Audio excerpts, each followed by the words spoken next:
before and after. Hello photographers and welcome to my photography channel. Today in this video, I'm going to show you how to use Color Efex Pro of DxO Nick collection, and we're going to create a beautiful landscape photography using Affinity Photo. So please do like and subscribe if you're interested in this type of videos in future. Now let's jump into the tutorial. So I've got a photo ready in Affinity Photo, but this rule applies for Photoshop too, just to remind you. Now I'm going to do Ctrl J, done. So I've got a duplicate layer where I'm going to apply my effects. Now I'm going to go to the filter, then plugin, Nick collection, and Color Efex Pro. Now it's going to take some time and it's going to open it nice and slow, depends on your computer because it's processing all the filters.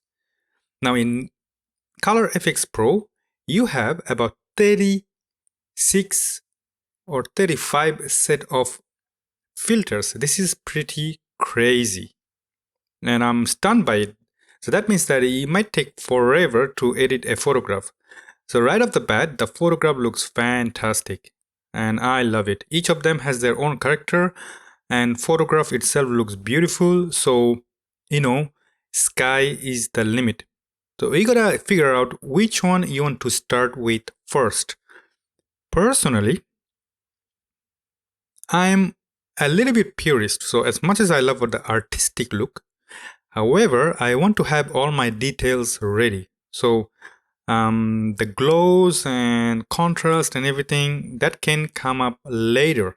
So I'm going to go to the list of it and maybe select what you call a nature. So I'm going to click that and I'm going to go back to my recipe and then select all, then find something nice and colorful. Now what I do like is the soft landscape look, which is beautiful. However, as much as the soft landscape is nice and beautiful, but I don't love the glowy part. I mean, it works on portrait, but I'm not a big fan in landscape. So what I'm going to do, first I'm going to find out where is my glow. So vignette lens, I'm going to get rid of the vignette. So I'm going to click cross and vignette is gone. Now it looks much better. And then brilliance and warmth and graduated density. So actually it does not have any glow contrast, glow look. So, although the photo looks much glowier. So that's fine. What I'm going to do, I'm going to add upper tonality a little bit more. And same with the lower tonality. Then I'm going to raise the blend a little bit. But what is missing in this photo is I think it needs a little bit more mid-tone.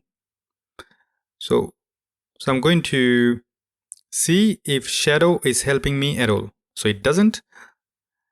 And first thing, I'm going to make it even more warm. So that's a start. And in the contrast, there you go. This is where I'm going to add some mid-tone. Now I'm happy.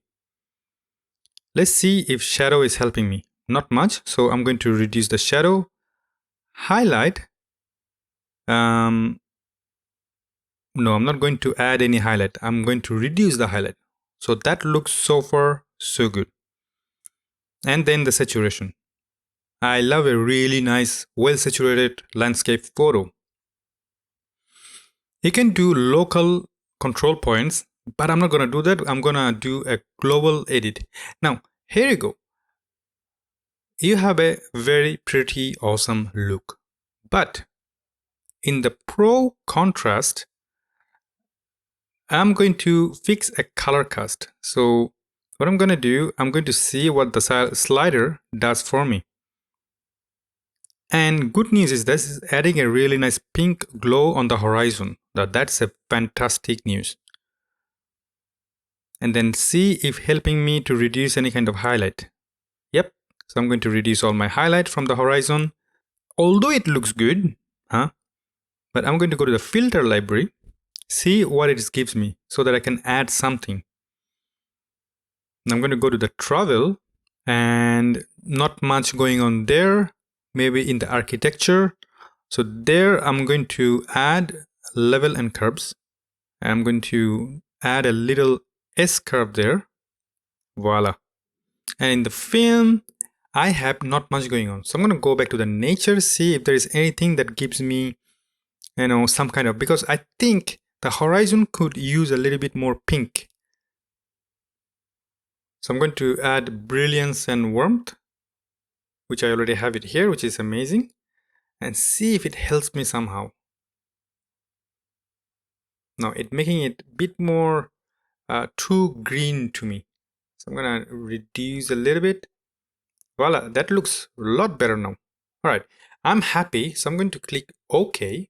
So as you know that if you're missing something in the section, you can always go to the filter library and add extra filter to make your photo look beautiful. Now this is a 50 megapixel photo, so this is taking a long time to render it, but it should have it any moment. So let me show you before and after. So this is our before and after. Pretty amazing, isn't it? I love it personally. I hope you do. So this is how you make a beautiful landscape photo using Nik Collection Color Efex Pro. I hope you like this tutorial. If so, like and subscribe, and I see you in future video. Bye bye.